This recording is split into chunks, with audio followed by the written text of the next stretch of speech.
ชาตินั้นสำคัญยิ่งใหญ่แม่อย่าอาลัยอาวรณ์เสียงนกหวีดต้องมาโอ้ขวัญตา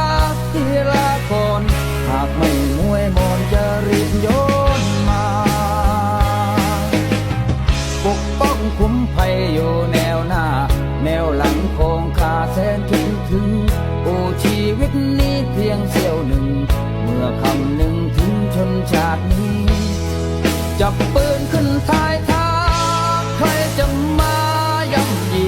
โอ้พี่ชีพมีเพื่อพี่น้องไทยเสียงปืนดังกึกก้องเพื่อปกป้องพี่น้องเพื่อคุ้มครองแดนไทยเสียชีพไม่เสียใจ